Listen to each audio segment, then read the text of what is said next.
নতুন কিছু নয়, তোষণ এবং তুষ্টিকরণ এই রাজনীতি পশ্চিম বাংলায় কোন জায়গায় গেছে।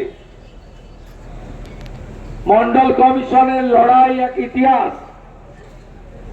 আগে বাবা সাহেব ভীমরাও আম্বেদকর জি তিনি যখন সংবিধান বানান তখন তিনি শিডিউল কাস্ট এবং শিডিউল ট্রাইবদের জন্য সংরক্ষণ দিয়ে যান, কিন্তু পরবর্তীকালে মন্ডল কমিশনের লড়াইতে ওবিসির সৃষ্টি হয়।